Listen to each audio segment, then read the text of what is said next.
You placed it near the window because everyone said it would bring money.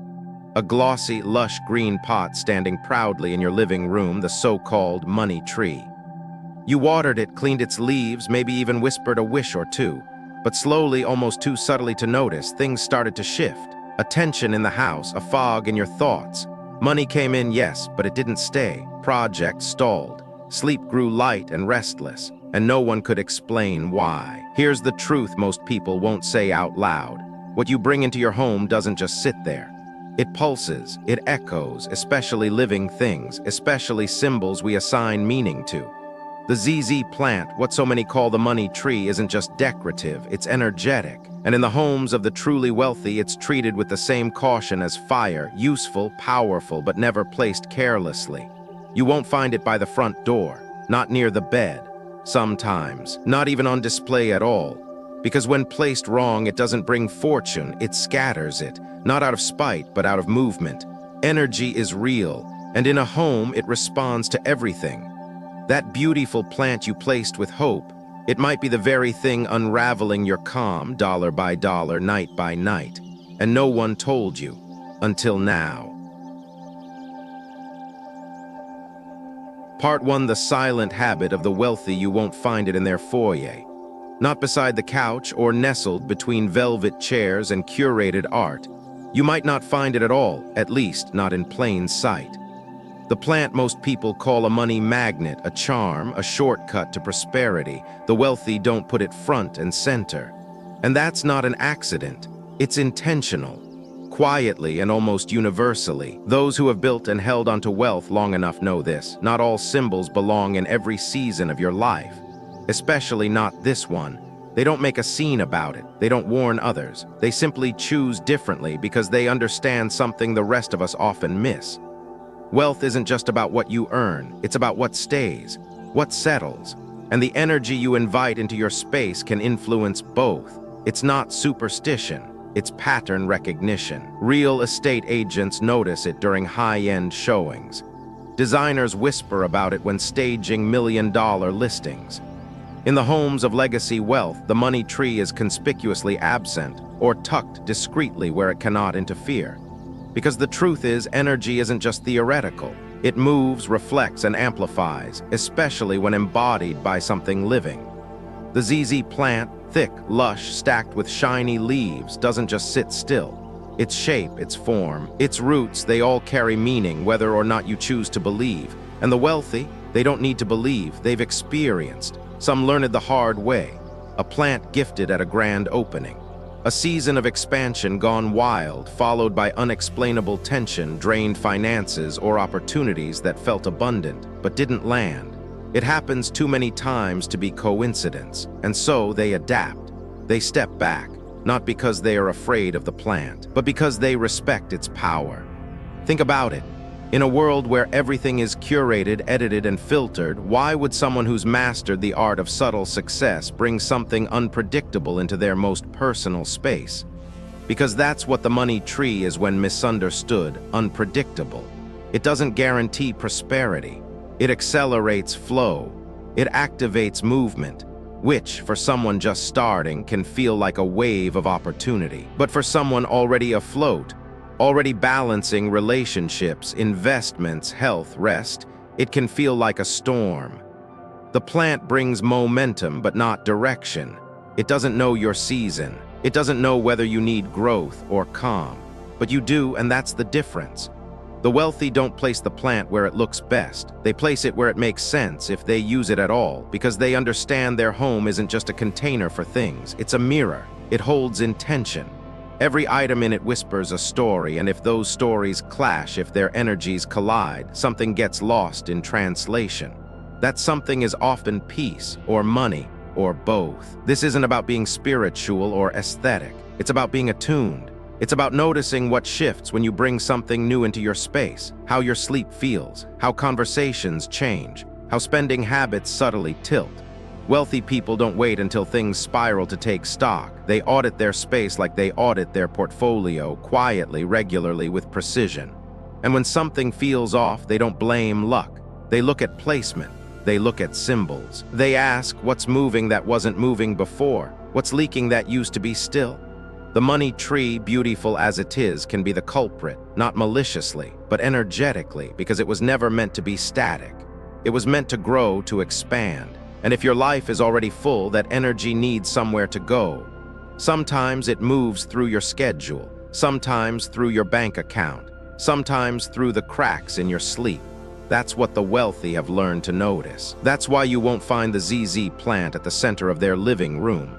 And if you do find one, it's likely not near the front door, because they understand that entryways are for filtering energy, not amplifying it. You won't find it in the bedroom, because they guard their rest with quiet rigor. And you won't find it next to the kitchen, because they don't let active energy collide with fire, food, or the rituals that sustain their body. If they keep the plant, they keep it contained, grounded, paired with earth elements, sometimes surrounded by dark wood, always away from high-traffic spaces, never the centerpiece. Because in their world, wealth is not loud, it's preserved. It's held with care, and that includes the energy of what shares their home. So if you've ever wondered why things feel unsettled, why luck feels short-lived, why abundance seems to slip through your fingers right after arriving, ask yourself, where did I place the thing I was told would bring fortune? And did I ever stop to ask whether fortune, in this season of my life, meant more or simply enough? Part 2, it's not a symbol, it's alive, and it reflects you. You didn't just bring home a plant, you brought home a mirror, a living one, something that doesn't just sit quietly in the corner, it absorbs, it reflects, and if you're not careful, it magnifies. The money tree is not just decor, it's not a passive charm. It responds to energy, and it responds to you. Every glossy leaf, every upward curve, every spreading root is in motion, even if you can't see it. And here's what most people miss. The ZZ plant wasn't designed to be neutral. It holds a shape that activates. Its leaves are not soft and round. They come to a subtle point like tiny arrows, gently pushing energy outward. It's beautiful, yes, but beauty in nature is rarely passive. Look closer, the stems shoot up with force. The roots don't anchor, they stretch in every direction. The energy is not about stillness, it's about movement. And when placed without awareness, that movement becomes chaos. Not overnight, slowly, quietly, like a breeze that becomes a draft. One day you're energized, the next you can't sleep. Then the bills come in faster than usual. The conversations get shorter. The noise in your head grows louder, and the plant just stands there, glossy, green, innocent. But it's not innocent, it's alive.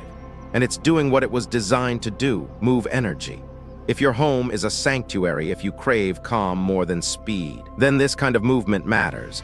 Because the ZZ plant will not ask you what season of life you're in. It will simply behave as it always does, activating, expanding, pushing. For someone starting out, that might be exactly what they need. A push, a shift. But for someone craving peace after years of striving, for someone rebuilding trust in themselves or their space, that same push can become a disruption. The plant doesn't know your story. It only knows its own. And so it grows, and so it pulses, and so it reacts. This is where things get subtle and personal. Because once you understand that everything in your space either stabilizes or stirs your energy, you stop choosing based on appearance. You begin choosing based on resonance. And here's where the mirror appears again. The money tree doesn't just reflect the home, it reflects the state of the one who brought it in. If you bring it home while rushing through life, it carries that pace. If you care for it with anxiety, it shows in how the leaves droop, yellow, or twist. If you place it while doubting its purpose, it echoes that uncertainty.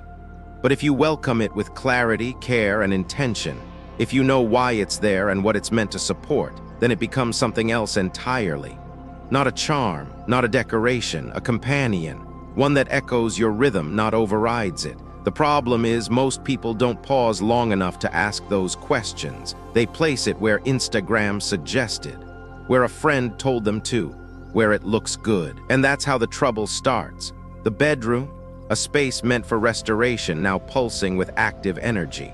The kitchen, a space of nourishment now holding clashing forces. The front door, a threshold of intention now blown open by a plant that doesn't filter, it floods. It's not about right or wrong, it's about understanding, because a symbol only holds the meaning you give it. but a living symbol that holds meaning and momentum. That's where the risk is, and also where the power lies. When you know this, you stop treating the ZZ plant like magic. You start treating it like fire. Warm when contained, destructive when misused. You take your time choosing one. You notice where it came from. You feel the weight of its energy. Was it sitting in a noisy shop, handled by dozens of hands in a rush? Or was it grown slowly in calm air and filtered light? You don't rush to place it. You let it breathe. You cleanse it. Not because you're superstitious, but because you understand that things carry energy and some energies don't belong in your home. You start to notice how your house responds after placement, how your body sleeps, how your wallet behaves, how your mind quiets or doesn't. And you realize, maybe for the first time, that what you call home is listening, always has been. And now the question isn't, where should I place it? The question becomes, what am I ready for? Because the plant will not adjust for you. You must adjust for it, or choose not to bring it in at all. That's the quiet wisdom the wealthy have long understood. And it's the lesson waiting for anyone who wants their space to work with them, not against. Part 3. Cleansing what others never think to cleanse. Most people place it the moment they bring it home, straight from the store to the corner of the room, maybe near the window or next to a leather chair. They don't think twice. It looks healthy. The leaves shine. It's supposed to bring wealth. But they forget one thing. This isn't a plastic object. It's not sterile. It's alive. And everything alive carries memory. Energy doesn't begin the moment the plant enters your home. It began long before, when it sat under fluorescent lights in a store filled with rush, voices, transactions, and fatigue. Dozens of hands may have touched it. Children might have pulled at its stems. Someone may have argued near it or cried quietly while walking by. The ZZ plant doesn't judge, but it does absorb, like a sponge, like a listener with no filter. And when you bring that unfiltered energy into your home, especially into your most intimate spaces, you're not just bringing in a plant. You're bringing in every imprint it held along the way. That's why the first step isn't placement. It's cleansing, not with incense, not with ritual, with awareness, and with water. The simplest, most overlooked gesture can make the biggest difference. Wiping each leaf with warm ginger water or a bit of coarse salt mixed gently into a damp cloth. Slowly, tenderly, like you're introducing yourself, like you're saying, whatever you carried before, let it go now. This is your new beginning and mine. This is not ceremony for show, it's calibration, energy rebalancing, and it works. Because as you clean the plant, your own energy slows, your breath deepens, your mind softens. You stop treating it like a product and start treating it like a guest. One you've invited into a sacred space. One that needs a moment to adjust before being asked to hold your hopes, dreams, and financial future. And after the cleanse, don't rush to put it in its final spot. Let it rest. Place it near soft, indirect light. Give it a few hours, sometimes even a full day, to exhale, to find its place in the rhythm of your home before you assign it a role in your story. Only then should you begin to consider, where does it belong? Not where it looks best, not where you saw it in someone else's house, but where it will truly harmonize. The southeast corner of your living room or office is often a natural home, the wealth sector in energy terms, not because it's magical, but because it aligns with flow. It supports gentle expansion, quiet magnetism, but even in that corner, intention matters. What surrounds it matters. Too much clutter, the energy clogs. Too many mirrors, it scatters. Too much sunlight, it burns. This is where true awareness sets in, not fear, not rigidity, awareness. You start asking new questions. Does the plant feel settled here? Does the room feel warmer, more grounded since placing it? Are you sleeping better? Are conversations easier? Are finances stabilizing or spiraling? And if you notice resistance, an edge, a tension, do you dare move it? Do you trust your gut enough to shift it by just a few inches and feel the difference? Because sometimes that's all it takes. A small shift in placement can quiet a whole room. And once it's in the right place, the way you care for it becomes an extension of how you care for yourself. You choose breathable soil, not compacted dirt. You water just enough, not too much, not too little. You trim yellow leaves, not just for looks, but to release stuck energy. And maybe, if it feels right, you place 3 ancient-style coins at its base, or wrap a soft red thread around the pot, not for tradition, but for containment, for focus. So the energy doesn't just flow, it stays, and the plant becomes something more than decoration. It becomes a partner, a silent keeper of momentum, a reminder that energy is not something you chase, it's something you host. And just like any guest in your home, it needs care, boundaries, and attention. This is what most people miss. They buy the plant but never greet it. They place it but never prepare it. They expect wealth but forget to build relationship. And that's why it doesn't work. Not because the plant is fake, but because the connection is. True energy tools only work when they're treated with presence. Cleansing the ZZ plant is not about superstition. It's about starting clean. It's about not dragging old vibrations into a space you want to feel new. And when you honor that, when you wipe the leaves with patience, when you listen before placing, when you care after the novelty fades, something changes. Not in the plant, in you. You start feeling different in your own space. Calmer, stronger, more held. And that's when the plant begins to work, not because it's magic, but because now it's yours. Part 4, what rich people really do differently. They don't talk about it. Not in books, not in interviews. But once you've seen enough of their homes, their offices, their retreats tucked into quiet places, you begin to notice. There's a pattern, a precision, a level of intention most people never even think to apply. You walk into a wealthy person's home and nothing screams money, but everything feels settled. The lighting is soft. The air moves gently. The rooms don't just hold furniture. They hold decisions. And if you're looking for the so-called money tree, you probably won't find it at all. Or if you do, it's placed so deliberately that it disappears into the balance of the room. Because people with real wealth, deep, lasting, self-generated wealth, don't use the ZZ plant to attract money. They use it to reflect readiness.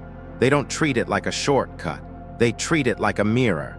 And before they place it, they ask one question no one else thinks to ask. What do I actually need right now, expansion or stability? That question changes everything. Because the ZZ plant, for all its beauty and symbolism, doesn't make that choice for you. It simply amplifies, it moves energy, it multiplies momentum. And if you're not clear on your direction, it will accelerate chaos as quickly as it would success. That's why the wealthy don't follow trends. They don't copy what worked for someone else. They listen to their own life stage. Are they building something from scratch? Then yes, maybe the plant goes near the southeast corner of a workspace supported with coins and clean soil. But are they recovering from burnout, trying to ground after a season of too much? Then no, the plant stays in another room or is replaced with something gentler. This is the part most people miss. Energy tools are seasonal. Just like your body doesn't eat the same way in summer as it does in winter, your space doesn't need the same kind of stimulation year-round. And that includes the money tree. The wealthy rotate, they edit, they remove what no longer matches. They don't cling to the plant just because it once brought in a good month. They watch, they feel, they adapt. That's not spiritual, it's strategic. And it's what separates sustainable wealth from sudden spikes followed by collapse. They understand that growth without containment leads to leaks. That movement without direction becomes noise. That attraction without alignment turns into overwhelm. So they don't worship the ZZ plant, but they don't dismiss it either. They use it when it matches the rhythm of their life and not a day sooner. And that's what makes it work. Because energy isn't about objects, it's about timing, it's about relationship. You could copy every placement in a billionaire's home and still feel off balance, because you're not in the same season, the same vibration, the same internal clarity. Wealthy people know this. That's why their spaces feel calm even when they are full. That's why their choices feel light even when they're expensive. Everything flows from awareness, not obligation. And that includes the presence or absence of a plant. You'll rarely find one in their bedroom. That space is sacred, reserved for rest, relationships, and emotional reset. No active energy belongs there, no matter how pretty it looks. You'll never see it crammed beside a high-traffic hallway or under aggressive sunlight. They're careful about what touches their entryways, what shares the energy of the kitchen, what sits near their altar or workspace. Not because they believe in superstition, but because they believe in stewardship. They know their home holds their nervous system, and what enters that home stays with them. If you look closely, you'll see small things. The pot is clean. The leaves are tended. A red thread is tied softly around the base, not as decoration, but as a signal. This is held. This is respected. This is not left to randomness, and that's the entire difference. Not that the wealthy own things you don't, but that they relate to their space in a way most people don't even realize is possible. They don't outsource decisions about energy. They don't wait for someone else to tell them what works. They tune in. They pay attention. They let results guide them. And when something feels even slightly off, they move the object, or themselves, or both. Not because they're chasing perfection, but because they've learned over and over that harmony doesn't happen by accident. So if the plant is wilting, they don't panic, they adjust. If their sleep is light, they shift the energy near their bed. If they sense financial flow is feeling noisy, they trace back to what changed and they course correct. This is what real energetic fluency looks like. It's not loud, it's not flashy, it's quiet, firm, and lived, and anyone can learn it. The moment you stop asking, "What should I buy?" and start asking, "What is my home trying to tell me?" that's the moment you begin living like the wealthy do. Not in income, but in awareness. Not in symbols, but in relationship. That's what makes the money tree powerful. Not the leaves, not the pot, but the level of presence you bring to it. And that, more than any trend or trick, is the habit that sets them apart. So here's what it comes down to. The ZZ plant, the so-called money tree, is not a guarantee of wealth, nor is it a threat. It's simply a magnifier. It brings energy to the surface. It doesn't choose what it reflects, you do. You choose through your timing, through your intention, through the placement, the care, and most of all, your awareness. That's why it works beautifully for some and disrupts others without warning. Because it's not about the plant. It's about the match between its energy and yours. The wealthy have learned not to fear energy, but to listen to it, to ask better questions, to notice when something feels off and to shift before it spirals. That's not magic. That's emotional intelligence, environmental literacy. The same way you tune into the rhythm of your own body, your own breathing, your own intuition, you can learn to tune into the rhythm of your space. And the moment you do, the need for superstition fades. The noise of trends disappears. You stop copying and you start connecting. Whether you keep the plant or not doesn't matter nearly as much as how you engage with it, what it means to you, what it stirs in you, and whether it supports the version of yourself you're trying to grow into or pulls you back to patterns you're ready to leave behind. In the end, a home is not a backdrop. It's an ecosystem, and everything you bring into it is either helping that ecosystem thrive or making it harder to breathe. The plant is just a reminder, a beautiful one, a subtle one, a powerful one. It asks you every time you see it not just what you want, but whether you're truly ready to receive it.